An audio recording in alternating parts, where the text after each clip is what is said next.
Sama saudara dan saudari yang terkasih dalam Yesus Kristus Tuhan, pada hari ini kita memasuki minggu biasa yang ke-32.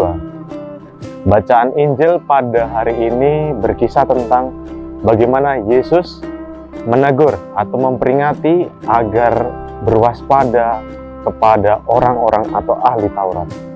Dan yang kedua, Yesus memberikan pujian akan persembahan kecil yang dilakukan oleh janda miskin. Kenapa Yesus memberikan teguran atau memberikan peringatan untuk waspada kepada ahli Taurat? Sebenarnya ini bukan berkaitan soal pribadinya atau status sebagai ahli Taurat, tetapi karakter atau kualitas yang dimiliki ahli-ahli Taurat pada zaman atau konteks Yesus. Para ahli Taurat di dalam konteks Yesus memiliki dua kecenderungan yang kurang baik. Yang pertama adalah gila status. Yang kedua adalah gila hormat.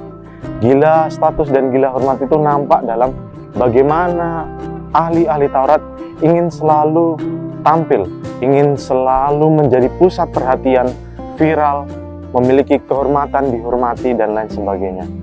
Nah, masalahnya di sini adalah bukan soal hal-hal itu aja, tetapi yang menjadi soal yang lebih utama adalah mereka mendapatkan kehormatan, mereka mendapatkan pujian dengan cara atau melalui doa.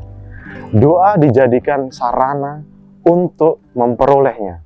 Doa tidak lagi difungsikan untuk bergerak menuju Allah, mendekatkan diri kepada Allah, tetapi fungsinya menjadi untuk pribadi, untuk kemampuan pribadi, untuk tujuan pribadi. Ahli-ahli Taurat dalam kitab suci mendapatkan suatu kritik. Kritiknya adalah bahwa ahli-ahli Taurat itu mengambil rumah para janda-janda. Apa makna dari mengambil rumah janda-janda? Sebenarnya ini berkaitan soal kritik tentang bagaimana ahli Taurat itu ingin selalu dekat dengan kekuasaan, dan mereka gila akan kekuasaan untuk mendapatkan uang dan harta benda. Berbeda dengan ibadat yang dilakukan janda dalam Injil pada hari ini.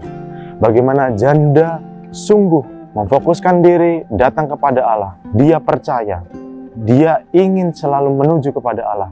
Maka dari itu dia datang kepada Allah.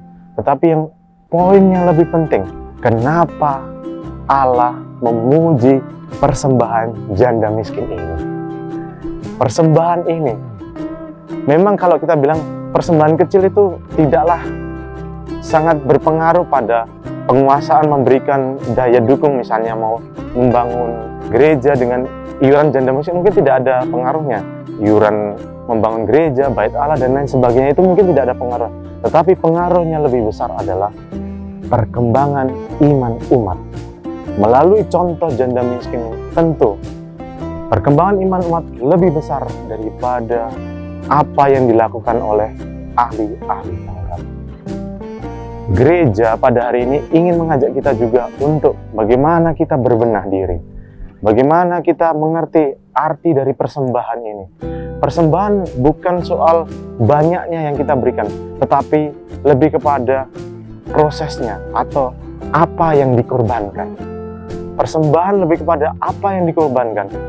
Tuhan tentu saja ingin mengingatkan kita adalah persembahan hati, pemberian diri sepenuhnya, persembahan untuk memberikan diri sepenuhnya dalam pelayanan.